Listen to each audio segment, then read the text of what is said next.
Good morning to all my online dear students. Last class में हम लोगों ने पीएच डिटर्मिनेशन देखा था एसिडिक बफर सॉल्यूशन के लिए, और उसके ऊपर हमने न्यूमेरिकल भी लिए थे कि किस तरीके से न्यूमेरिकल सॉल्व होते हैं, और हमने बफर रेंज के बारे में भी उनके बात कर लिया था कि मिनिमम बफर होता है pKa-1 और मैक्सिमम जो होता है कितना होता है पीएच वैल्यू उसका pKa+1 होता है, और बेस्ट बफर के बारे में बात की थी जिसके लिए सॉल्ट अपॉन एसिड का रेशियो कितना होना चाहिए 1।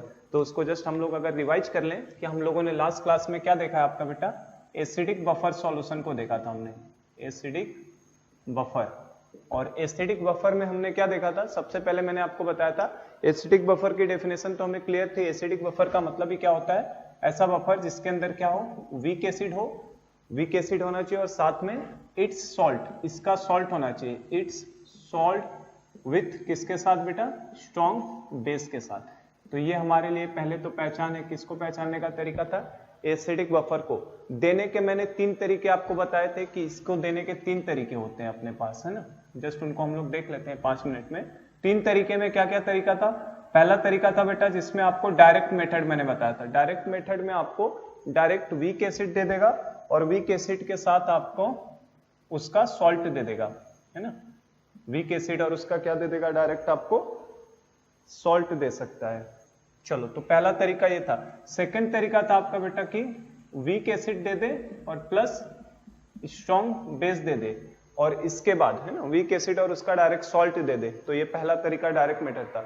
दूसरा तरीका था अपने पास वीक एसिड दे दे और हमें स्ट्रॉन्ग बेस दे दे, ठीक है, सेकंड तरीका ये था। तो इन दोनों के रिएक्शन के हिसाब से हम लोग बना लेते थे। और थर्ड तरीका था आपका बेटा कि आपको वीक एसिड और स्ट्रॉन्ग बेस का सॉल्ट दे दे, इसका सॉल्ट दे दे, और प्लस साथ में आपको कोई स्ट्रॉन्ग एसिड दे दे, ठीक है ना, एसिड बोलो, हाँ ठीक है। ये हमारे 3 तरीके थे। तो जिसमें वीक एसिड प्लस सॉल्ट का जैसे एग्जांपल था, सीधा सीधा हम लोग कैसे दे सकते हैं, आपका CH3COOH प्लस सॉल्ट आपका दे देगा CH3COONA। तो पहला तरीका ये है बफर देने का, ये बफर का हो गया। दूसरा weak acid plus strong base, जैसे CH3COOH प्लस क्या दे देगा आपको स्ट्रॉन्ग बेस में NaOH। तो अब इसमें क्या होगा बेटा, आपको एसिड और बेस है तो रिएक्शन करानी पड़ेगी, और रिएक्शन में ये हमारा अगर लिमिटिंग रिएजेंट बन जाएगा स्ट्रॉन्ग बेस, तो जैसे ये लिमिटिंग रिएजेंट बन जाएगा तो आपका क्या बचेगा, CH3COH और प्लस सॉल्ट बच जाएगा। और तीसरा तरीका था देने का, थर्ड तरीके में हमने क्या देखा था, वीक एसिड और स्ट्रॉन्ग बेस का सॉल्ट हो, तो वीक एसिड स्ट्रॉन्ग बेस का सॉल्ट जैसे CH3COONA दे दिया आपको, प्लस स्ट्रॉन्ग एसिड सपोज करो आपको क्या दे दिया, HCl। तो इसमें लिमिटिंग रिएजेंट कौन सा बन जाएगा बेटा, आपका HCl बन जाएगा। तो ये 3 तरीके थे हमारे एसिडिक बफर को देने के। क्वेश्चंस में हमें 3 तरीके से दे सकता है, या तो डायरेक्ट आपको दे दे, या ये दोनों इनडायरेक्ट मेथड है, ये हमारा डायरेक्ट मेथड था देने का, डायरेक्टली ऐसे क्वेश्चन में दे सकता है। और ये जो दोनों हैं, ये दोनों कैसे हैं आपके, इनडायरेक्ट मेथड है। इनडायरेक्ट क्यों, क्योंकि इनमें आपको बफर खुद बनाना है और पहचानना है पहले, इसलिए ये इनडायरेक्ट मेथड है। लिमिटिंग रिएजेंट अगर बन जाएगा बेस, तो आपका क्या बचेगा सॉल्यूशन में, एसिड और बेस से रिएक्शन होगी। यहां भी रिएक्शन होने ही वाली है, क्योंकि हमें पता है ये सॉल्ट कैसा होगा, वीक एसिड स्ट्रॉन्ग बेस का बना है, तो ये बेसिक नेचर का होगा। और बेस किससे रिएक्ट करता है बेटा, आपका एसिड से। अगर लिमिटिंग रिएजेंट NaOH बनेगा तो आपका बचेगा क्या रिएक्शन के एंड में, CH3COH बचा रह जाएगा प्लस सॉल्ट बचा रहेगा, और सॉल्ट कौन सा बनेगा, यही बनने वाला है। और इस केस में भी आप देख सकते हैं, अगर HCl लिमिटिंग रिएजेंट हो जाएगा तो आपके सॉल्यूशन में फाइनली ये बचा रहेगा, और इसके साथ रिएक्शन के बाद क्या बचेगा, CH3COH बचेगा। और NaCl बनेगा, तो NaCl से तो pH में कोई चेंज होने वाला नहीं है, क्योंकि NaCl को मैंने बता दिया था स्ट्रॉन्ग एसिड स्ट्रॉन्ग बेस से बनने वाले सॉल्ट हमेशा न्यूट्रल सॉल्यूशन बना के रखते हैं, उसको pH में फर्क पड़ने वाला नहीं है। तो सबसे पहले हमने देने के तरीके सीखे थे। एक बार एसिडिक को हमने डिटेल में पढ़ लिया तो बेसिक जस्ट इसका मिरर इमेज रहेगा। तो ये हमारा देने का तरीका था। उसके बाद बेटा हमने पीएच का फॉर्मूला निकालना सिखाया था मैंने आपको। तो पीएच का फॉर्मूला पहला हो गया, हमें देने का तरीका कैसे दे सकता है। दूसरा चीज पीएच का फॉर्मूला। तो पीएच का फॉर्मूला हमने क्या देखा था बेटा, पीएच का फॉर्मूला इसके लिए क्या आता है, pKa plus log concentration of salt upon concentration of acid. ये फॉर्मूला हमने निकाला था, डिराइव किया था।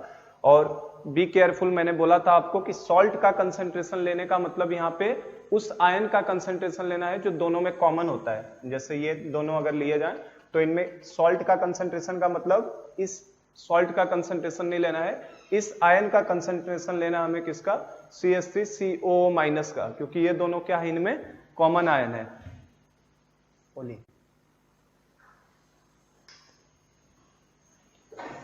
तो देखो सॉल्ट का कंसंट्रेशन लेने का मतलब होता है बेटा, सॉल्ट को तो डायरेक्ट नहीं लेते हैं, उसके कॉमन आयन का कंसंट्रेशन। जैसे यहाँ पे एसीटेट आयन है, एसीटेट आयन का यहाँ पे आप कंसंट्रेशन को रखोगे, ठीक है, और एसिड तो जो रहेगा उसी के कंसंट्रेशन को डालना है। फॉर एग्जाम्पल यहाँ जरा सा यहाँ पे ध्यान रखना बेटा, जैसे मतलब मान लो मैं साथ में यहाँ पे बता भी दूं, अगर आपको सॉल्ट मान लो CH3CONA दिया है, तब तो आप कंसंट्रेशन डायरेक्ट यूज कर सकते हैं, क्योंकि आपका कंसंट्रेशन ऑफ CH3CO माइनस जो होगा it will be equal to concentration of किसके होने वाला है, सॉल्ट के, जो सॉल्ट दिया है।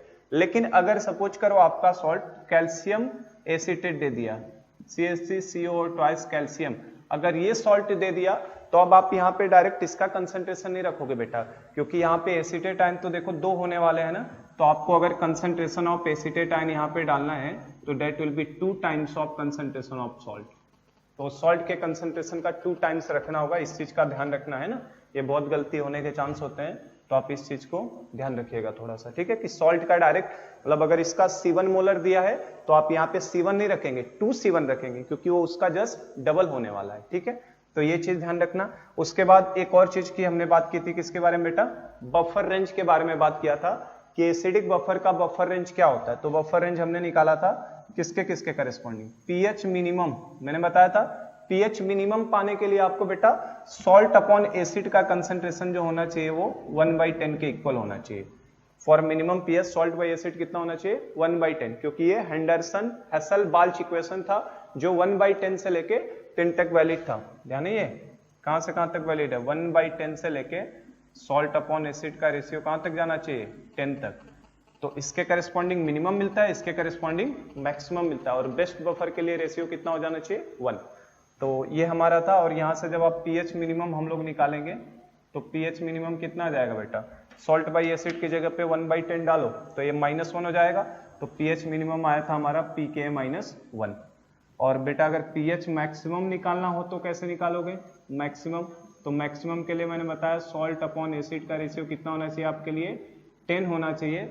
और अगर मैक्सिमम पीएच निकालना है तो 10 होने का मतलब क्या हो जाएगा, पीएच मैक्स, तो pH max is equal to हो जाएगा आपका pK+1, क्योंकि आप log 10 डालेंगे तो log 10 की वैल्यू कितनी होती है, 1 होती है। तो बस सिंपल होता है, थोड़ा सा इन्फॉर्मेशन होता है, आप एक जगह पे अगर कलेक्ट करते जाएंगे इन्फॉर्मेशन तो आपको चैप्टर इजी लगेगा काफी। और बेस्ट बफर, एक और बात की थी हमने, बेस्ट बफर।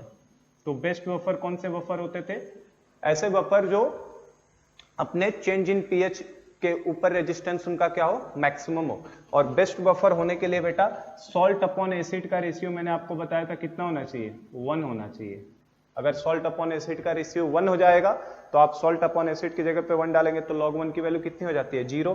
तो इसका मतलब पीएच बेस्ट बफर का पीएच अगर कोई पूछे कि पीएच ऑफ बेस्ट बफर कितना है, तो बेस्ट बफर का पीएच जो होता है यहाँ पे जैसे ही 1 रखोगे ये 0 हो जाएगा, तो pH of best buffer will be equal to किसके हो जाएगा, पीके, ठीक है। तो लास्ट क्लास में ये सब हमने कवर किया था, है ना, रिवाइज कर लिया हमने, थोड़ा सा फटाफट देख लिया कि क्या क्या चीजें पड़ी थी। अब हम लोग देखने जा रहे हैं बफर एक्शन। बफर एक्शन के भी बारे में बात किया था मैंने। बफर रेंज के बाद हमने क्या पढ़ा था, बफर एक्शन। बफर एक्शन क्या होता था, जब हम लोग कोई स्मॉल अमाउंट में एसिड या बेस को ऐड कर देते हैं बफर सॉल्यूशन के अंदर, पहले से कोई ओरिजिनल बफर है अपने पास, उसके अंदर हमने एक्स्ट्रा अमाउंट में, जैसे ये अपने पास बफर बना हुआ है, इसके अंदर मैंने स्मॉल अमाउंट में एसिड या बेस को ऐड किया, तो बफर किस तरीके से एक्शन लेता है ताकि उसके पीएच में चेंज ना हो, तो वो हमारा क्या कहलाता है, बफर एक्शन। तो अब हम लोग बफर एक्शन ही देखने जा रहे हैं आज की क्लास में कि बफर एक्शन क्या है, किस तरीके से काम करेगा। चलो तो नेक्स्ट हम लोग अपना हेडिंग लेते हैं बफर एक्शन। डेफिनेशन मैंने सब आपको पहले ही बता दिया है।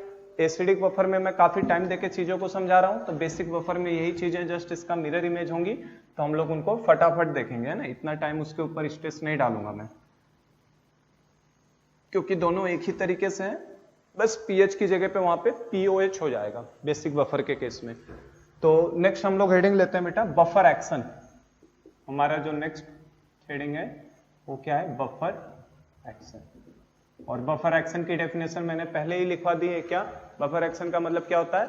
Action of a buffer solution when small amount of acid और बेस और added by which it change its resistance to pH, है ना। अपने पीएच में जो चेंज है उसके लिए जो रेजिस्टेंस लगा देता है उसी को हम लोग क्या बोलते हैं? एक्शन ऑफ बफर, कि उस बफर ने क्या एक्शन लिया है। चलो, तो बफर एक्शन के बारे में बात करो तो हमारे पास, सपोज करो आपके पास कोई ओरिजिनल बफर है, पहले से हमारे पास एक ओरिजिनल बफर है। ओरिजिनल बफर है जैसे फॉर एग्जांपल हम लोग ले लेते हैं CH3COOH, वीक एसिड हो गया, और वीक एसिड के साथ इसका सॉल्ट ले लेते हैं बेटा हम लोग CH3COONA। ये हमारा क्या है? ओरिजिनल बफर है।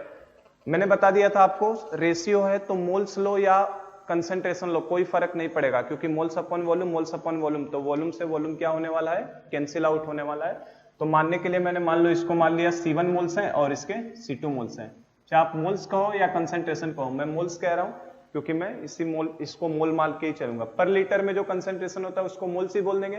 तो सपोज करो ये मोल्स है, C1 मोल्स और C2 मोल्स। ये हमारे पास क्या है बेटा? ओरिजिनल बफर है। अब इस बफर में हम लोग कोई या तो एसिड ऐड करेंगे या तो बेस ऐड करेंगे।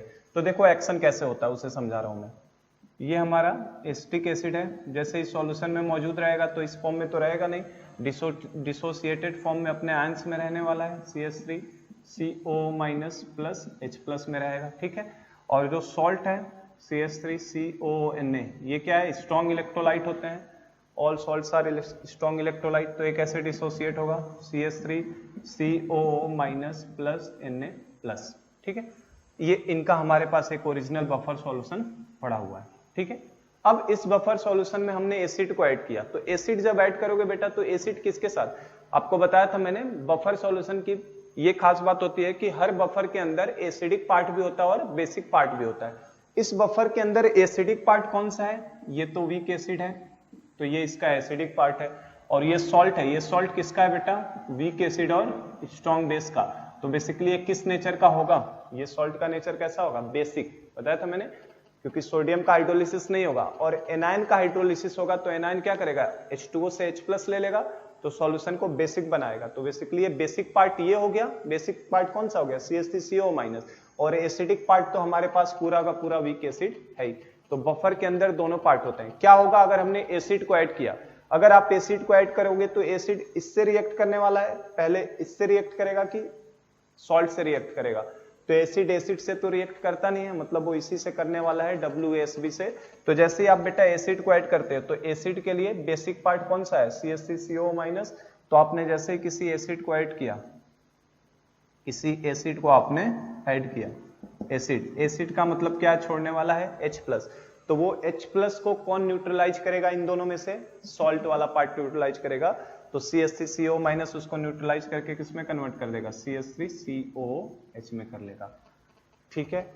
और अगर आपने किसी बेस को ऐड किया तो बेस को न्यूट्रलाइज कौन करेगा? तो बेस इसके साथ तो रिएक्ट करेगा नहीं, क्योंकि ऑलरेडी पहले से ही बेसिक नेचर का है। तो बेस किसके साथ रिएक्ट करेगा? एसिड के साथ करेगा। तो आपने जैसे ही किसी बेस को ऐड किया तो वो एसिड से करेगा। एसिड से रिएक्ट करने का मतलब, बेस डालने का मतलब ही क्या है? OH- को डालना, और OH- को डालोगे तो किसको लेके जाएगा? H+ को लेके जाएगा। तो आपने जैसे ही किसी बेस को ऐड किया, देखो आपने किसी बेस को ऐड किया, बेस का मतलब ऐड करने का मतलब आपने किसे ऐड किया? OH-। तो OH- किसको लेके जाएगा? H+, और H+ को लेके जाएगा तो आपको कौन सा बनाएगा? क्या बना देगा? H2O बना देगा यहाँ पे, ठीक है। OH- आएगा तो H+ लेके क्या बना लेगा? H2O बना लेगा।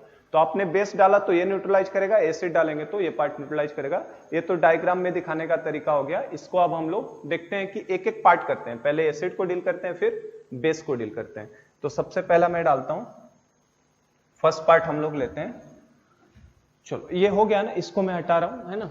ये हम लोगों ने डायग्राम के फॉर्म में देख लिया, इसको हटा के मैं करा रहा हूं कि हमने एसिड को ऐड किया तो किस तरीके से होगा और बेस को ऐड किया तो किस तरीके से होने वाला है। देखो तो एक एक करते हैं हम लोग। फर्स्ट लेते हैं, पहला पार्ट हम लोग लेते हैं। पहले मैं यहाँ पे लिख देता हूं, हमारे पास ओरिजिनली क्या है बेटा? CH3COOH है प्लस CH3COONA। ये ओरिजिनली हमारे पास, ये C1 है और ये हमारा C2 मोल्स है। ये ओरिजिनल हमारे पास था। अब हम लोग क्या कर रहे हैं? Strong acid is added, strong acid is added. सबसे पहले मैं किसको ऐड कर रहा हूं बेटा, स्ट्रॉन्ग एसिड को ऐड कर रहा हूं। सपोज करो हमने मान लिया let a millimoles of HCl are added. हमने मान लिया कि A मिलीमोल्स किसका ऐड कर रहा हूं मैं, HCl का। HCl एक स्ट्रॉन्ग एसिड है। तो देखो जैसे ही आप कोई नया कंपोनेंट डालते हो, है ना, किसी सॉल्यूशन में कोई नया कंपोनेंट आएगा तो first you have to think about the reaction. Reaction के बारे में आपको सोचना है, क्योंकि मैंने आपको बताया है कि जब भी दो अपोजिट नेचर की चीजें मिलेंगी तो वहां रिएक्शन होने का चांस है। तो हम लोग HCl को जैसे ही डालते हैं तो हमें रिएक्शन के बारे में सोचना है। तो HCl किसके साथ रिएक्ट करेगा, एसिड से करेगा कि बेस से करेगा? तो अभी मैंने बता दिया एसिड से। एसिड तो रिएक्ट करने नहीं वाला, तो किससे करेगा, इस सॉल्ट से करने वाला है रिएक्शन। तो हमारे पास क्या हो जाएगा, CH3CONA प्लस HCl। HCl इसके साथ रिएक्ट करेगा और जैसे ही HCl रिएक्ट करेगा आपका बेटा क्या बनाएगा, ये रिएक्शन पहले भी मैंने लिखवाई थी, Na चला जाएगा Cl के साथ, बस केटायन एनायन का आपस में एक्सचेंज करा देते हैं। तो क्या बन जाएगा आपका CH3COOH plus NaCl plus NaCl।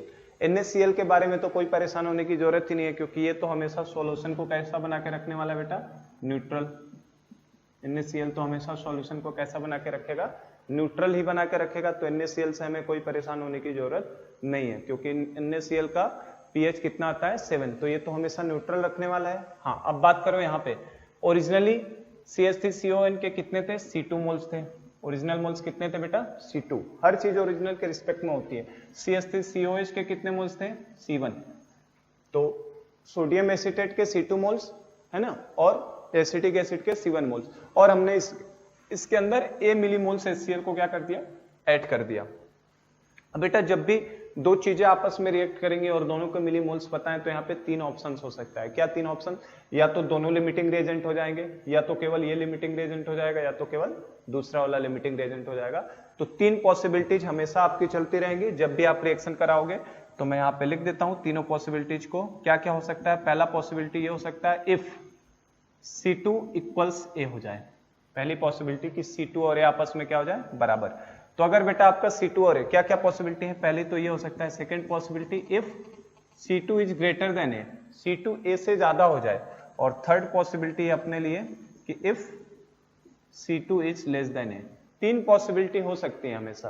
तो अगर आपका C2 A के बराबर हो गया तो क्या होगा बताओ, C2 और A आपस में अगर बराबर हो जाएंगे, मतलब ये भी खत्म हो जाएगा, ये भी खत्म हो जाएगा, दोनों लिमिटिंग रिएजेंट हो जाएंगे। तो अगर बेटा ये भी खत्म, ये भी खत्म, तो सॉल्यूशन में केवल क्या बचा रहेगा, अगर ये दोनों न्यूट्रलाइज हो गए तो क्या बचेगा सॉल्यूशन में, केवल CH3COH बचेगा। अगर C2 और A बराबर है तो ये भी खत्म, ये भी लिमिटिंग रिएजेंट, और दोनों लिमिटिंग रिएजेंट, तो सॉल्यूशन में फाइनली केवल CH3COH बचने वाला है। मतलब हमारे सॉल्यूशन में केवल और केवल अब क्या बचा हुआ रहेगा, वीक एसिड।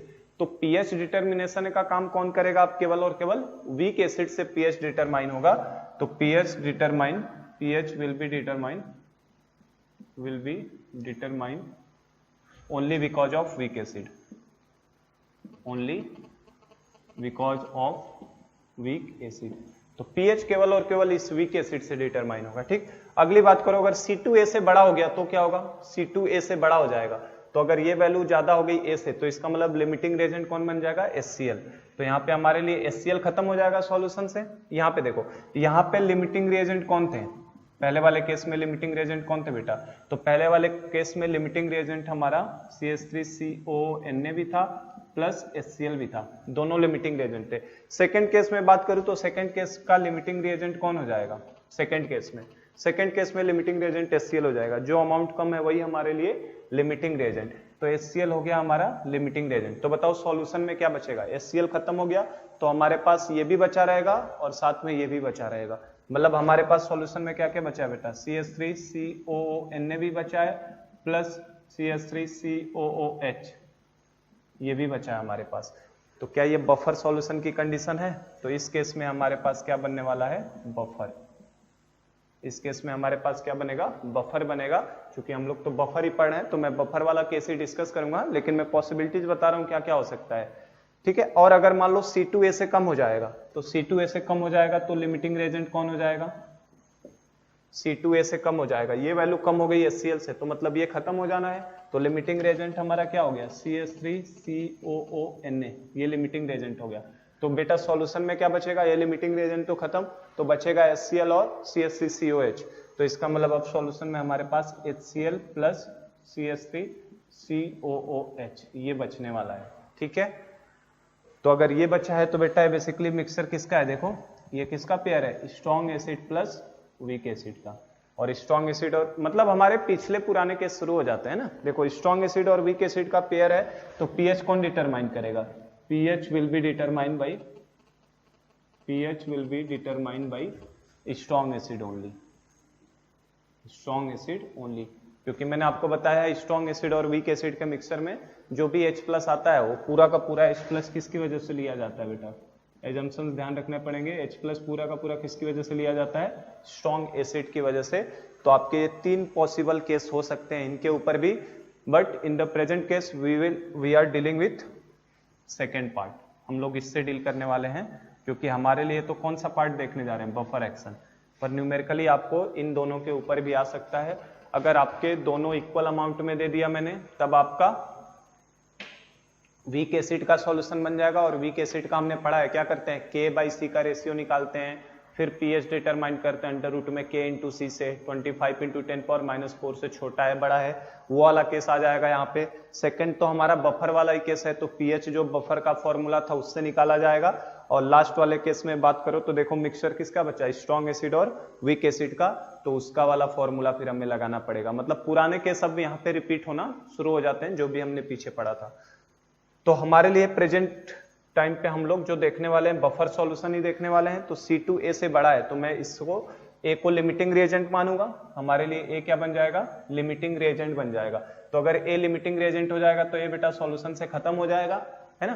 तो अगर इसका A खत्म हो गया तो इसके 1 मोल से 1 मोल खत्म हो रहा था, तो इसका कितना बनेगा, C2 माइनस A बचेगा। और इसके 1 मोल से 1 मोल बन रहा था, तो C1 पहले से ही था, C1 तो पहले से था ओरिजिनल सॉल्यूशन में, और इस HCl से रिएक्शन होने के बाद A मोल्स और बन गए, तो कितना हो गया, ये C1 प्लस A हो गया। अब हम लोग जो pH का फॉर्मूला पढ़े थे बेटा, pH का फॉर्मूला क्या हमारे लिए था, pK plus log concentration of salt upon concentration of acid, यही फॉर्मूला पढ़े हम लोग। तो बस इस फॉर्मूले में देख लो अपना क्या वैल्यूज डालनी है। तो हमारे लिए pH का फॉर्मूला क्या होने वाला है, pKa प्लस लॉग, सॉल्ट की जगह पे कितना रखोगे बेटा, सॉल्ट का कंसंट्रेशन कितना हो चुका है, सॉल्ट ये रहा, सॉल्ट का कंसंट्रेशन C2 माइनस A हो चुका है, तो ऊपर आएगा अब हमारे लिए C2 माइनस A, और नीचे देखो एसिड का कंसंट्रेशन कितना हो चुका है बेटा, C1 plus A, C1 plus A। तो ये हमारा pH का फॉर्मूला बन जाता है कब, जब हम लोग किसी एसिड को ऐड करते हैं, तो स्ट्रॉन्ग एसिड को। तो आई होप कि अब समझ में आ गया, काफी ज्यादा एलोबरेट कर दिया मैंने, क्या क्या पॉसिबिलिटीज हो सकती है उनको भी मैंने आपको दिखा दिया है। तो ये हमारा pH का फॉर्मूला आ जाता है कब, जब किसी स्ट्रॉन्ग एसिड को हम लोग ऐड करते हैं। यही है बफर एक्शन, यही एक्शन लिया है। आप देख सकते हैं यहाँ पे pH में चेंज तो हुआ है, मैं ये नहीं कह रहा हूँ कि चेंज बिल्कुल नहीं हुआ है, pH वैल्यू चेंज हुई है, लेकिन ये चेंज काफी स्मॉल अमाउंट में होगा, क्योंकि आप देखो जो चेंज आ रहा है वो लॉग के अंदर आ रहा है, और हमें पता है लॉग के अंदर अगर 10 यूनिट का भी चेंज आएगा तो pH में केवल 1 यूनिट का चेंज आएगा।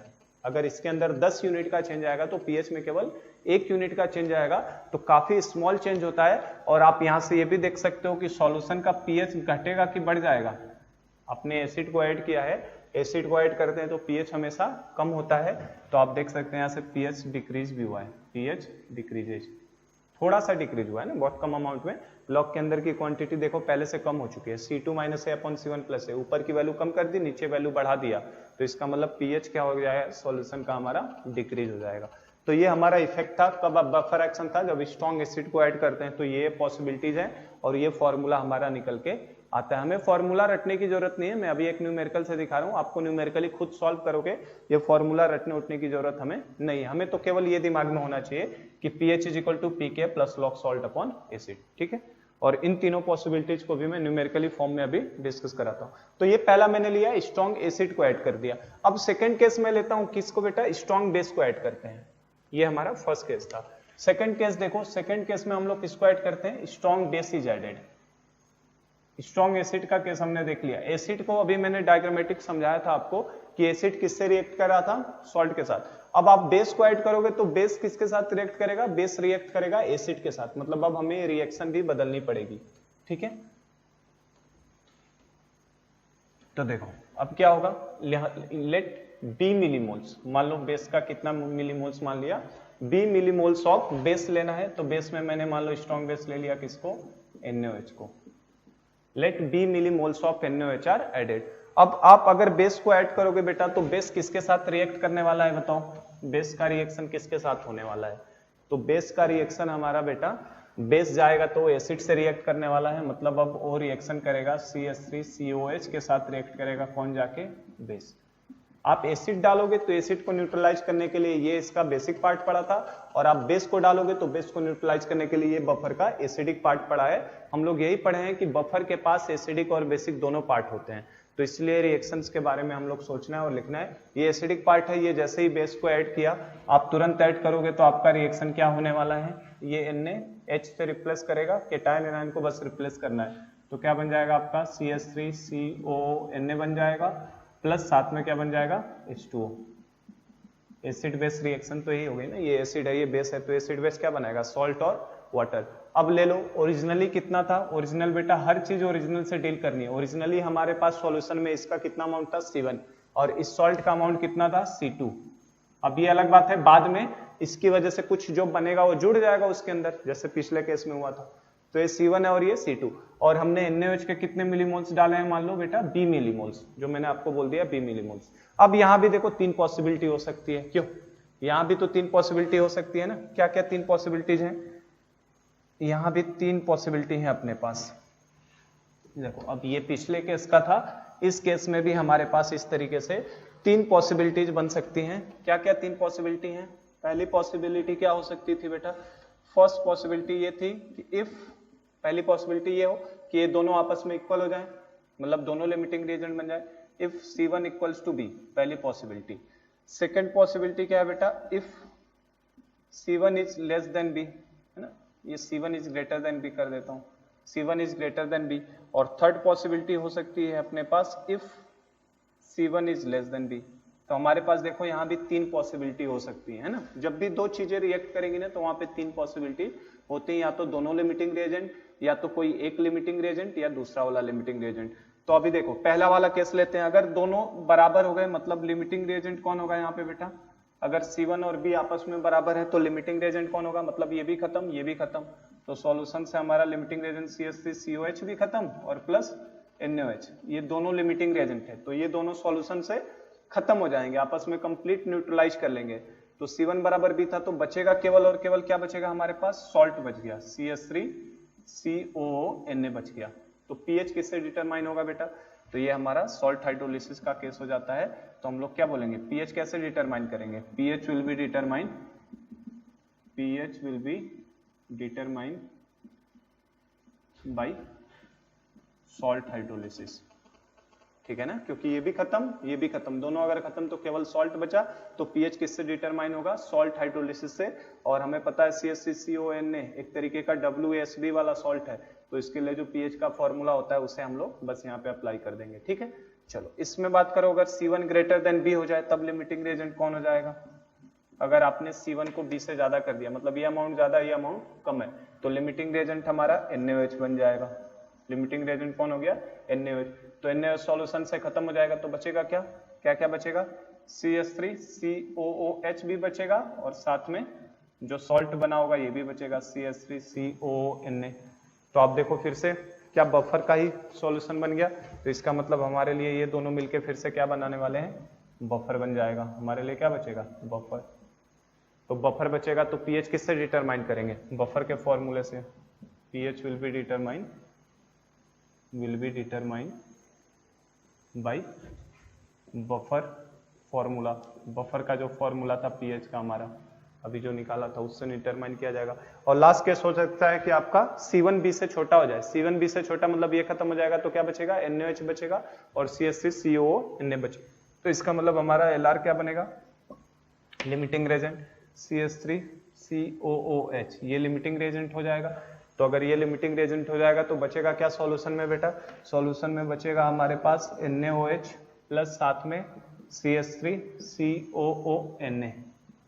तो अब इसमें pH कैसे डिटरमाइन करोगे, तो आप देखो ये क्या है, स्ट्रॉन्ग बेस है, ये तो हमारे लिए स्ट्रॉन्ग बेस है, और ये भी हमारे लिए किस तरीके का सॉल्ट होगा, ये किस तरीके का सॉल्ट होगा, बेसिक सॉल्ट होगा ना, ये किस नेचर का सॉल्ट है, basic salt, CaCO minus basic salt है। सोडियम का तो होने नहीं वाला, एनायन का हाइड्रोलिसिस होगा और एनायन का हाइड्रोलिसिस होता है तो बेसिक बनाता है।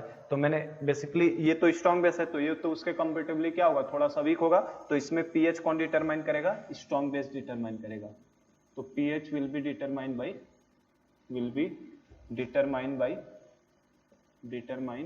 By strong base. Strong base से डिटरमाइन होगा, इसका मतलब हमारे लिए कंसंट्रेशन ऑफ OH माइनस जो होगा वो कंसंट्रेशन ऑफ OH माइनस किसका लेंगे, स्ट्रॉन्ग बेस का। तो आप एक बार इसका कंसंट्रेशन ले लोगे तो फिर आप पीएच को निकाल ही सकते हो। तो ये तीन पॉसिबिलिटीज के बारे में आपको सोचना है जब भी, है ना, ये एडवांस लेवल के प्रॉब्लम में इस तरीके के तीनों पॉसिबिलिटी आएंगे। But in present case we are dealing with the buffer, तो बफर से अगर डील कर रहे हैं मतलब हमें कौन सा केस लेके चलना है, सेकंड वाला केस लेके चलना है बेटा, क्योंकि सेकंड केस के अंदर हम लोग देख सकते हैं कि सेकंड केस में क्या होने वाला है, हमारा बफर सॉल्यूशन का फॉर्मेशन होगा, तो हम लोग बफर से ही डील करने वाले हैं, ठीक है। तो अगर आप सेकंड केस से डील करोगे तो आपका ये लिमिटिंग रिएजेंट बनाओगे और लिमिटिंग रिएजेंट का अमाउंट क्या हो जाएगा, आफ्टर कंप्लीशन ऑफ रिएक्शन ये खत्म होने वाला है, तो इसका कितना बनेगा, C1 माइनस B बचेगा, ठीक है, क्योंकि B एक मोल से एक मोल, तो B से कितना जाएगा, B एक से एक बन रहा था पहले से, C2 था ही पहले से ओरिजिनल में, और इसके दोनों के रिएक्शन की वजह से प्लस B अमाउंट और बन गया, ठीक है, तो C2 प्लस B हो गया। तो अब बताओ पीएच का फॉर्मूला क्या हो जाएगा, pH is equal to, formula हमने क्या पढ़ा है, pK plus log salt upon acid, ये फॉर्मूला है ओरिजिनल। इसी ओरिजिनल फॉर्मूले में बस आपका कंसंट्रेशन ही तो चेंज हुए हैं, तो पीएच का फॉर्मूला क्या बन जाएगा बेटा, pK प्लस लॉग सॉल्ट का कंसंट्रेशन, देखो सॉल्ट ये है ना, सॉल्ट का कंसंट्रेशन कितना हो चुका है, C2 प्लस B, सॉल्ट का कंसंट्रेशन हो चुका है C2 plus B upon acid का कंसंट्रेशन देखो कितना हो चुका है, C1 माइनस B, तो ये C1 माइनस B, तो ये हमारा फॉर्मूला हो जाता है, और ये हमारा बेस को ऐड करने पे ये क्या है, उसका बफर एक्शन है, ठीक है। और आप यहाँ से देख सकते हो, वही फिर से चेंज तो हुआ है पर काफी कम अमाउंट में हुआ है, क्योंकि लॉग के अंदर चेंज हुआ है, और आप ये देख सकते हैं कि पीएच पहले से घटा नहीं, उल्टा पीएच इस बार क्या हो गया, बढ़ चुका है, क्योंकि हमें पता है कि अगर बेस को ऐड करते हैं किसी सॉल्यूशन में तो पीएच बढ़ता है, एसिड को ऐड करते हैं तो घटता है। चूंकि हमने बेस को ऐड किया है तो आप देख सकते हैं लॉग के अंदर की क्वांटिटी पहले से बढ़ चुकी है, क्योंकि ऊपर जोड़ा गया और नीचे घटाया गया है, ठीक है, तो आपकी क्वांटिटी बढ़ चुकी है। तो इस तरीके का ये बफर एक्शन है, किसका, एसिड और बेस को ऐड करते हैं। तो चलो इसके ऊपर एक न्यूमेरिकल ले लेते हैं हम लोग, है ना, ताकि ये सब भी केसेज हमारे क्लियर हो जाए किस तरीके से हमसे पूछेगा। तो ये बस बेसिक मीनिंग था बफर एक्शन का। चलिए तो एक न्यूमेरिकल हम लोग स्टार्ट करते हैं। ध्यान रखना डीलिंग हमेशा ओरिजिनल पार्ट से करना है, डीलिंग हमेशा किससे होगा, ओरिजिनल जो गिवन होगा उस वैल्यू से करना होता है। तो ये जो मैं पॉसिबिलिटीज दिखा रहा हूँ ना, ऐसा पॉसिबिलिटीज क्वेश्चंस में भी फ्रेम हो सकता है हमारे पास। तो ये समझाने में मैंने टाइम लिया है आपको, क्योंकि मैं एक क्वेश्चन इसके ऊपर कराने वाला हूँ। एक क्वेश्चन देखने के बाद हमारा एसिडिक बफर कंप्लीट हो जाएगा, उसके अंदर मैंने सब्जेक्टिव टाइप का क्वेश्चन बनाया है और उसके ऊपर आपको सारे कवर हो जाएंगे कैसे। जैसे देखो न्यूमेरिकल हम लोग लेते हैं कि इसके ऊपर आपको दे देता हूं मैं amount 12 gram of acetic acid CH3COH और इसका K दिया है आपको 10⁻⁵। बेटा एग्जैक्ट वैल्यू 1.8 इंटू 10⁻⁵ होता है, पर मैं न्यूमेरिकली सिंप्लिसिटी के लिए उसको 10⁻⁵ लेता हूं। अगर आपके एग्जाम में 1.8 इंटू 10⁻⁵ होता है तो वही दिया होगा, तो उसमें क्या करना है 5 माइनस लॉग 1.8 आपको बस लगाना रहता है ना। तो ध्यान रखना थोड़ा सा, मैं सिंप्लिसिटी के लिए बस लेता हूं। तो 12 gram of acetic acid and 16.4 gram of CH3COONA sodium acetate, ठीक है, are dissolved in 1 liter of water, ठीक है। 12 gram acetic acid and 16.4 gram of sodium acetate are dissolve in 1 litre of water. हमसे बोल रहा है फर्स्ट पार्ट क्वेश्चन का, calculate pH of resulting solution. सबसे पहला पार्ट क्या है बेटा, आपको पीएच निकालना है रिजल्टिंग सॉल्यूशन का। Calculate pH of resulting solution, पहला पार्ट। सेकंड पार्ट हमसे बोल रहा है change in pH when 3.65 gram 3.65 gram of HCl are added. ठीक है, 3.65 ग्राम अगर HCl को ऐड कर दिया ऊपर से तो चेंज इन पीएच बताना है। थर्ड पार्ट दे रहा है आपसे चेंज इन पीएच व्हेन, इसका डबल अमाउंट दे देता हूं मैं आपको, है ना, 7.30 gram of HCl are added. ठीक है, फोर्थ पार्ट दे रहा है क्वेश्चन का change in pH when 10.95 gram of HCl are added. ठीक है, अलग अलग मैं पॉसिबिलिटीज दिखा रहा हूं आपको, जो अभी मैं बता रहा था 3 केसेस हो सकते हैं, वो क्वेश्चंस के फॉर्म में मैं ले रहा हूं क्या क्या केसेस कैसे हो सकते हैं। और लास्ट पार्ट, फिफ्थ पार्ट मान लो एक और दे रहा है change in pH when 0.40 gram of base भी एक ऐड करवा देता हूं NaOH आर एडेड। ठीक है, ये हमारे 4 पार्ट में क्वेश्चंस को डील करना है आपको, है ना। ये 5 पार्ट दिए हैं मैंने आपको, इनमें डील करना है। कैसे करेंगे आप एक बार ट्राई कर सकते हैं इसको, है ना, कि क्या होगा। पहले तो सबसे पहले सिंपल पार्ट निकाल लो, पीएच ऑफ रिजल्टिंग सॉल्यूशन। तो जैसे ही मुझे बेटा आपको वीक एसिड दिखा, पहला वीक एसिड दिखा और यहाँ पे मुझे उसका सॉल्ट दिखा, वीक एसिड और उसी वीक एसिड का सॉल्ट दिखा और दोनों को मिक्स किया गया 1 लीटर वाटर के अंदर, तो वैसे ही मुझे समझ में आ गया है कि ये क्या बनने वाला है, बफर सॉल्यूशन बनने वाला है, क्योंकि कॉमन आयन CH3CO माइनस दोनों में है। ठीक है, तो ये बेसिकली बफर बनने वाला है। तो पहले हम लोग क्या कर लेते हैं, पहले हम लोग मोल्स निकाल लेते हैं ना, क्योंकि हमें मास दिया है ना, तो मास से पहले क्या निकालो, मोल्स। तो मोल्स ऑफ CH3COH, चलो नीचे कर देता हूँ सॉल्व। देखो हम लोग सॉल्व करते हैं इसका सॉल्यूशन कैसे है। हम लोग पहले क्या निकालते हैं, मोल्स ऑफ CH3COOH, मोल्स निकालो। मोल्स कैसे निकालोगे, मास अपॉन मोलर मास से। मास कितना दिया है बेटा 12 ग्राम, अपॉन मोलर मास कितना होगा, CH3COH का एसिटिक एसिड का मोलर मास 60 होता है, आप ऐड करके निकाल लो 60 आएगा। ठीक है, तो ये 60 होने का मतलब कितना हो गया 1/5, 1/5 का मतलब कितना 0.2 मोल्स, कितना 0.2 मोल्स।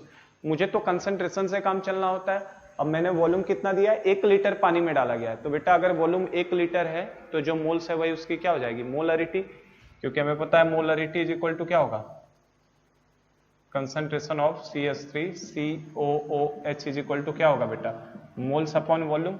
2/1 करोगे तो कितना आ जाएगा, ये 2 कह रहा हूं, 0.2 ना, 0.2/1 करोगे तो कितना आ गया है 0.2 मोलर।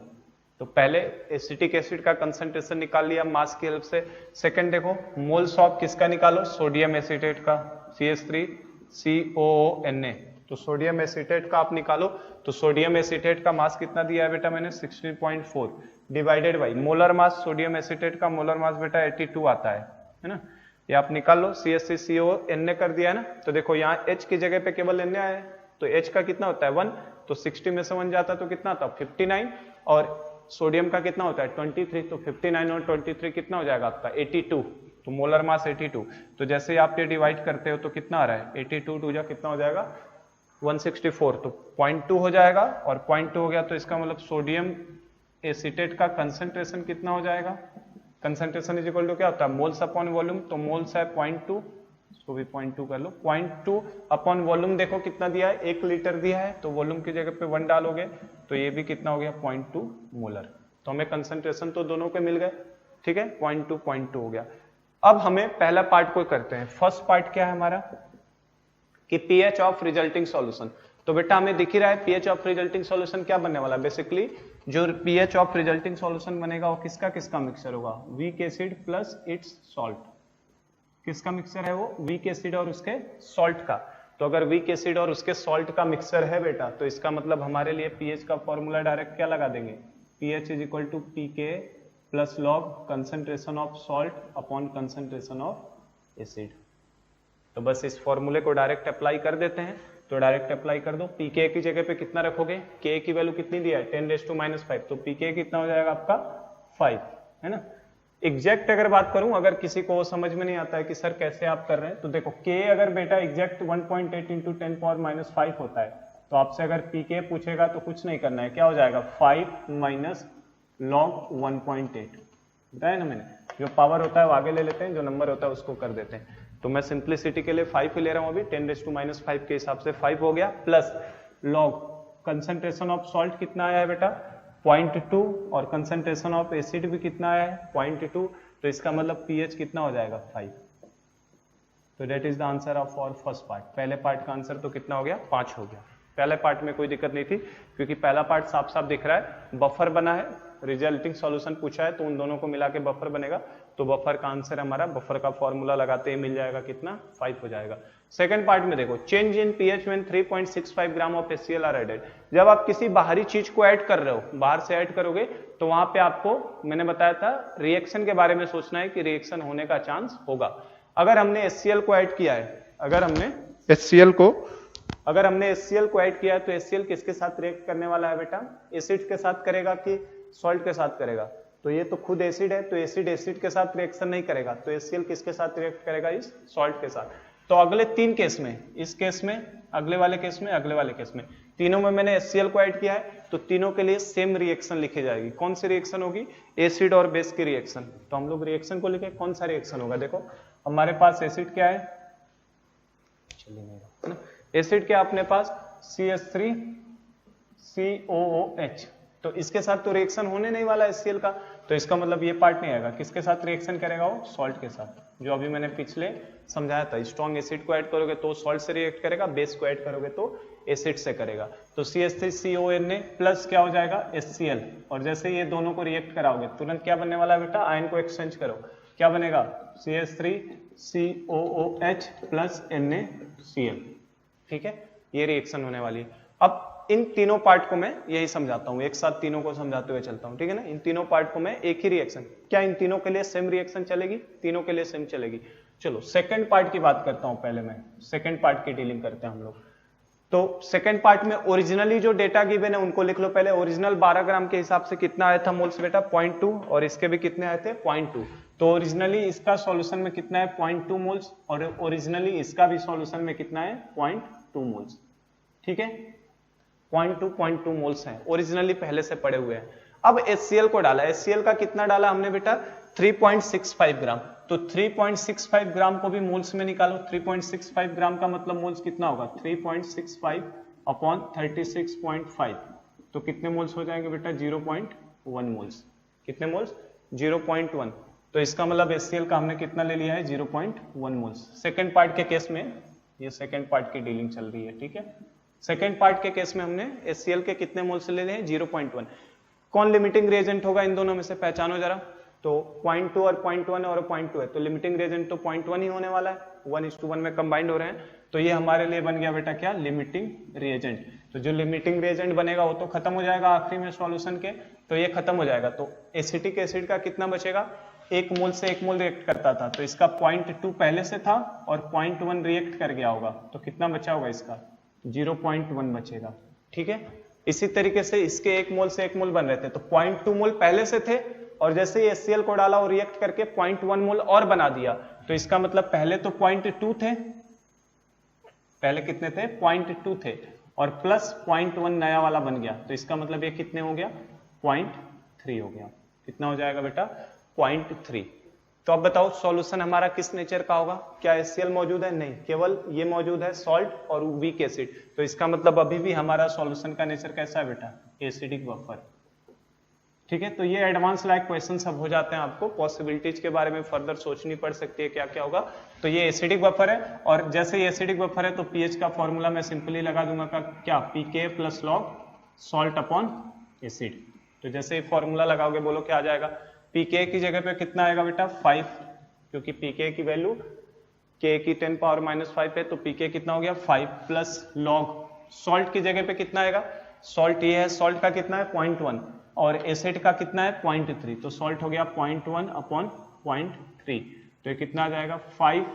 देखो log 0.1 अपॉन 0.3 का मतलब log 1/3, log 1/3 का मतलब log 1 माइनस log 3, ठीक है, और log 1 तो 0 हो जाता है, log 1 0, तो log 3 की वैल्यू कितनी होती है 0.48, तो इसका मतलब ये 5 माइनस 0.48 हो जाएगा, तो ये कितना आ रहा है बेटा 4. कितना आ जाएगा 4.52 आ जाएगा, ठीक है। सही है। तो 4.52 आप देख सकते हैं जैसे ही हमने एसिड को ऐड किया है पीएच पहले से क्या हो चुका है, कम हो चुका है। पहले का पीएच 5 था और बाद में पीएच कितना हो गया है 4.52। मुझसे क्वेश्चन में डेल्टा पीएच पूछा है तो मेरे लिए आंसर कितना हो जाएगा, डेल्टा पीएच कितना हो जाएगा, पहले 5 था, चेंज इन पीएच पूछा ना, पहले 5 था बाद में 4.52 है तो डेल्टा पीएच कितना आएगा 0.48। तो सेकेंड पार्ट का आंसर ये है 0.48 हो जाएगा डेल्टा पीएच। तो कितना स्मॉल सा चेंज आ रहा है ना। तो इसीलिए बफर सॉल्यूशन में एसिड को ऐड करो या बेस को ऐड करो पीएच में ज्यादा फर्क पड़ने वाला नहीं है। चलो तो ये सेकंड पार्ट की डीलिंग थी। देखो थर्ड पार्ट की डीलिंग कैसे करेंगे, थर्ड पार्ट को करते हैं। अगर एक आप समझ चुके हैं तो सब पार्ट वैसे ही करना है, बस मैंने क्या किया उनके मोल्स बदले हैं। देखो अगली बार मैंने 7.30 HCl का दिया है तो पहले इसके मिलीमोल्स निकाल लो, कितना हो जाएगा 7.30 divided by 36.5 molar mass of HCl। तो ये कितने मोल्स हो जाएगा, जस्ट इसका डबल दिया है तो मतलब ये 0.2 मोल्स होने वाला है। ठीक है। तो आप देखो ओरिजिनली सॉल्यूशन में मैं बार बार रिएक्शन नहीं लिख रहा हूं क्योंकि सेकंड, थर्ड और फोर्थ के लिए रिएक्शन सेम चलने वाली है, जस्ट इनके नीचे मैं उनके मोल्स का अमाउंट लिखते जा रहा हूं। देखो ओरिजिनली 0.2 मोल्स थे किसके, CH3CONA के। ओरिजिनली CH3COH के भी कितने मोल्स थे, 0.2 मोल्स थे। और HCl के कितने मोल्स हमने ऐड कर दिए हैं, 0.2 मोल्स। तो HCl के नीचे हमने डाल दिया कितना, 0.2 मोल्स। अब कौन लिमिटिंग रिएजेंट हो जाएगा, अब चूंकि दोनों का इक्वल अमाउंट है तो इसका मतलब ये भी लिमिटिंग रिएजेंट है और ये भी लिमिटिंग रिएजेंट है। तो अगर दोनों चीजें लिमिटिंग रिएजेंट हो जाएंगी तो सॉल्यूशन के एंड में ये भी खत्म, ये भी खत्म। तो बचेगा क्या हमारे पास, केवल एसिटिक एसिड का फॉर्मेशन हो जाएगा। आप देख सकते हो एक मोल से एक मोल बन रहा था तो 0.2 खत्म होगा, तो 0.2 ओरिजिनली था पहले से और 0.2 का और फॉर्मेशन हो गया, मतलब ये कितना बन गया 0.4। तो वही मैं कह रहा हूं एडवांस लेवल में ये सब हमें कैसे चेक करने पड़ सकते हैं कि क्या बनेगा क्या नहीं बनेगा, है ना। जैसे पहले में तो एसिडिक बफर रहा, क्यों, क्योंकि केवल स्ट्रॉन्ग एसिड वाला पार्ट खत्म हुआ। अगले वाले केस में देखो बेटा आपका ये भी खत्म हो गया और ये भी खत्म, केवल क्या बचा है CH3COH एसिटिक एसिड बचा है। इसका मतलब this will B case of weak acid. ये केवल और केवल हमारे सॉल्यूशन में क्या बच गया है, वीक एसिड का केस बचा है। तो अब हम लोग प्रीवियस जैसे हम लोग पीछे अलग अलग डीलिंग किए थे ना उस पार्ट में चले जाएंगे। तो अगर केवल वीक एसिड बचा है तो फॉर वीक एसिड कौन सा बचा है हमारे पास, CH3COOH बचा है। तो अगर वीक एसिड बचा है और वीक एसिड का हमें मोल्स पता है, वीक एसिड का मोल्स पता है, मोल्स कितना है 0.4। तो 0.4 अगर मोल्स है, वॉल्यूम कितना लिया है मैंने 1 लीटर, तो 0.4/1 करेंगे तो कितना कंसंट्रेशन होगा 0.4 मोलर। अब अगर केवल वीक एसिड बचा है तो वीक एसिड का केस जो हम लोग पढ़े थे उसको सोचो जरा, क्या करते हैं वीक एसिड में हम लोग सबसे पहले K/C का रेशियो निकालते थे। वीक एसिड के केस में क्या करते थे, K/C निकालते थे। वही काम करना पड़ेगा, K की जगह पे 10⁻⁻⁴, कंसंट्रेशन C की जगह पे कितना रखोगे बेटा 0.4। तो जैसे ही आप ये डील करते हो ये कितना आएगा 4/10 हो जाएगा, और 4/10 का मतलब कितना हो जाएगा 1/4 × 10⁻⁴, और 1/4 का मतलब कितना होता है 0.25 × 10⁻⁴। तो जो हमारी रिक्वायर्ड वैल्यू से तो छोटी है, हमारा गिवन डेटा कितना था 25 × 10⁻⁴। अगर इससे छोटी वैल्यू है, अगर इससे छोटी वैल्यू है तो हम लोग क्या कर देते हैं, अल्फा को 1 के रिस्पेक्ट में नेग्लेक्ट कर देंगे। तो हमारा सीधा फॉर्मूला क्या आता था H+ का, याद है, √K × C। तो पीछे की चीजें भूलनी नहीं है ना, क्योंकि ये बफर में पीछे की चीजें काम आती ही रहेंगी। तो K × C और बस इसमें अप्लाई कर दो, √K की जगह पे कितना डालोगे, K की वैल्यू कितनी दी है मैंने 10⁻⁵। तो यहाँ पे रख दो 10⁻⁵ इंटू C की वैल्यू कितनी आई है बेटा 0.4। तो आप जैसे इन दोनों को मल्टीप्लाई करोगे तो 0.4 मतलब 4/10 लिख सकते हैं। तो 4/10 का मतलब कितना हो जाएगा, ये √4 × 10⁻⁻⁶। तो आंसर ये कितना आ जाएगा 2 × 10⁻³ आ जाएगा स्क्वायर रूट। तो हमें तो pH निकालना है, तो pH कैसे निकालोगे बेटा, कंसंट्रेशन ऑफ H+ अगर 2 × 10⁻³ है तो pH का मतलब क्या है, जो 10 के निगेटिव वैल्यू होती है उसको आगे ले लेते हैं, 3 माइनस कितना हो जाएगा log2, और log2 की वैल्यू कितनी होती है, log2 की वैल्यू होती है 0.30। तो 3 में से 0.30 जाएगा तो कितना आ जाएगा आपका 2.7। तो ये कितना होने वाला है 2.7 हो जाएगा। और डेल्टा पीएच अगर पूछा है तो क्या कर दोगे, पहले ओरिजिनली 5 था बाद में 2.7 है, तो डेल्टा पीएच कितना हो जाएगा आपका 2.3 का हो जाएगा। तो सेकंड केस में डेल्टा पीएच की वैल्यू आने वाली है कितनी 2.3। तो ये सेकंड पार्ट हमने डील कर लिया किस तरीके से करना है। तो आई होप कि क्लियर हो रहा है क्या क्या करना है हम लोग। थर्ड पार्ट लगा सकते हैं क्या? चलो थर्ड पार्ट को भी सॉल्व कर लेते हैं। तो मैं ये वाला हटाता हूँ, ये थर्ड पार्ट यही करते हैं, नहीं थर्ड तो हो चुका है, फोर्थ पार्ट यही करते हैं, तो इससे मैं हटा रहा हूँ क्योंकि रिएक्शंस को मुझे बार बार लिखना नहीं है। ठीक है, माइक चल रहा है? अरे बड़ा है बोलो। हेलो माइक चेक, चालू है। ठीक है, तो इसमें हम लोग ये थर्ड पार्ट समझ गए। फोर्थ को देखो और फिफ्थ को देखो बस, है ना। फोर्थ पार्ट में क्या है, मैं रिएक्शंस को क्यों नहीं हटा रहा हूँ, क्योंकि रिएक्शन की जरूरत हमें फिर से पढ़ने वाली है, तो फोर्थ पार्ट के लिए हम लोग डील करते हैं। मैं इसे हटा देता हूँ जरा सा यहाँ से, रिएक्शन रहने देते हैं हम लोग, फोर्थ पार्ट यही डील कर लेते हैं और फिफ्थ भी कर लेंगे। हाँ नहीं, फोर्थ पार्ट को डील कर लेते हैं। फोर्थ पार्ट में क्या होगा, 10.95 है, 10.95 का मतलब हो गया 10.95 डिवाइडेड बाई 36.5, तो बेटा कितने मोल्स हो जाएंगे? जस्ट इसके मैंने 3 गुनी वैल्यू दी है, मतलब ये 0.3 मोल्स होने वाला है। ठीक है, तो आप फिर से लिखो, ओरिजिनली से डील करो। ओरिजिनल कितने थे? 0.2 मोल्स, 0.2 थे, दूसरे का भी कितना था? 0.2 था। ठीक है, और आपने कितने मोल्स इसके डाल दिए? 0.3। अब देखो आप पॉसिबिलिटी क्या होगी, अब कौन खत्म होगा, कौन बचेगा? पहला केस मैंने ऐसा लिया था जिसमें बफर बन रहा था, ठीक है ना। सेकंड केस में आपने देखा केवल वीक एसिड बच रहा था, और थर्ड केस में आप देखो तो अब आपका लिमिटिंग रिएजेंट कौन हो जाएगा? सॉल्ट हो जाएगा, है ना। ये आपका लिमिटिंग रिएजेंट हो जाएगा क्योंकि ये 0.2 है, दूसरा वाला 0.3, तो ये खत्म हो गया। तो सॉल्यूशन में क्या बचेगा? एक तो HCl बचेगा, दूसरा CH3COH बचेगा। मतलब basically this will be the mixture of strong acid with weak acid. तो सब पुराने केसेस वापस रिवाइज होते हैं बफर के अंदर, है ना। तो बफर थोड़ा सा डिफिकल्ट इसीलिए लगता है ना, सब पुराने केसेस फिर से आएंगे। तो अब देखो इसमें क्या हो जाएगा आपका, कितने बचेगा? 1 मोल से 1 मोल, तो 0.3 माइनस 0.2, मतलब इसके कितने बचने वाले हैं? 0.1 बचने वाला है।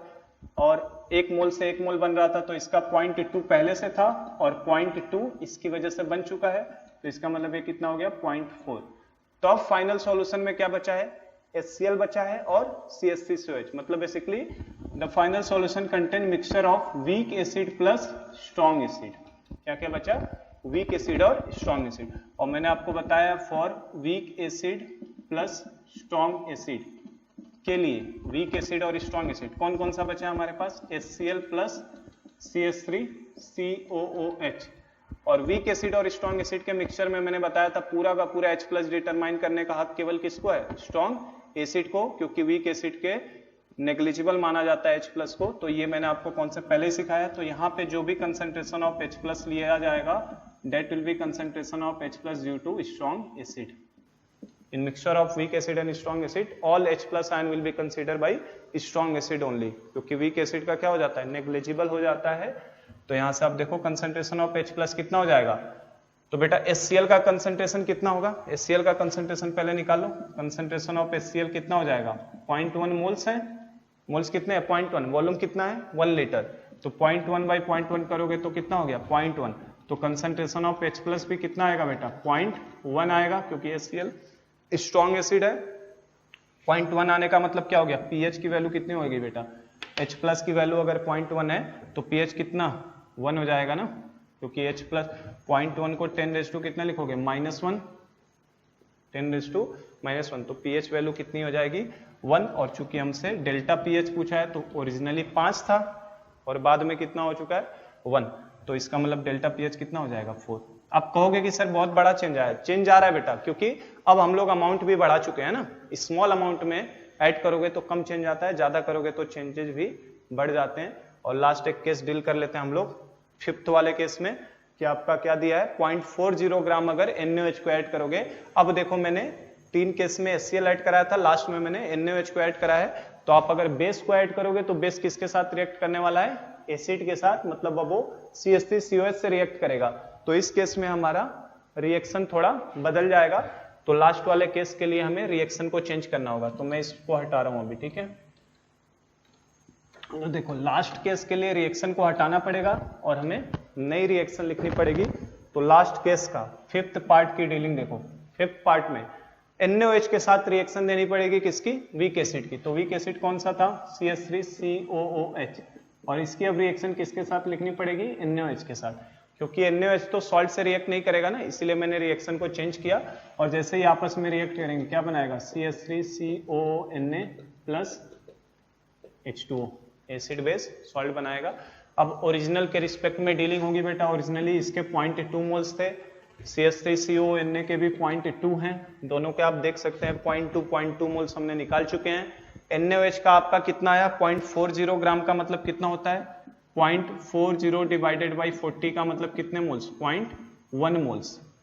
NaOH के कितने हैं 0.1 मोल्स हैं, तो NaOH के 0.1 मोल्स हैं। कौन लिमिटिंग रिएजेंट, लिमिटिंग रिएजेंट हो जाएगा NaOH, तो ये लिमिटिंग रिएजेंट हो गया, ये 1:1 है तो ये लिमिटिंग रिएजेंट, तो इसके कितने बचेंगे बेटा 0.2 माइनस 0.1 मतलब कितना बच गया 0.1 बच गया। इसका देखो 0.2 पहले से था और 0.1 और बन गया, तो इसका कितना आ गया 0.3। Now this will be the again case of buffer, क्योंकि आपके सॉल्यूशन में ये भी बचा है और उसका सॉल्ट भी बचा है, तो ये हमारे लिए कैसा केस हो गया एसिडिक बफर। और अगर हमारे पास पता चल गया एक बार कि ये एसिडिक बफर है, तो एसिडिक बफर में सीधा क्या लगा दोगे आप फॉर्मूला लगा दो, pH इज इक्वल टू क्या pK plus log concentration of salt upon concentration of acid.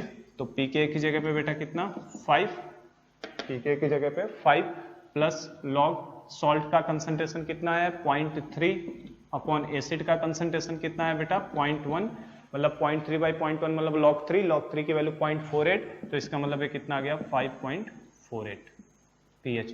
और इसलिए अगर डेल्टा pH पूछूं तो डेल्टा pH कितने का आएगा 0.48 का, क्योंकि ओरिजिनल pH कितना था 5 था, तो this will be our answer.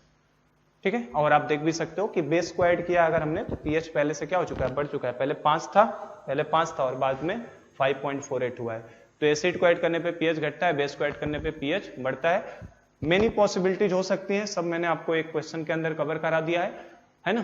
तो अब इसके ऊपर क्वेश्चन अटेम्प्ट कर सकते हैं। हमारा एसिडिक बफर यहाँ पे कंप्लीट हो गया है। बेसिक बफर जस्ट इसी का क्या है पूरा का पूरा मिरर इमेज है, तो उसको मैं फटाफट कराऊंगा है ना, उसमें इस तरीके के क्वेश्चन लेने की जरूरत नहीं, सेम टू सेम इसी तरीके के क्वेश्चन उसमें भी फ्रेम होंगे, उसमें फटाफट हम लोग बफर एक्शन जो भी है उसका बफर रेंज, ठीक है, पीएच का फॉर्मूला वो सब फटाफट कल की क्लास में देख के उसको खत्म करेंगे। ठीक है, तो आज का लेक्चर हम लोग यहीं स्टॉप करते हैं। हमारा एसिडिक बफर आज कंप्लीट हो गया है।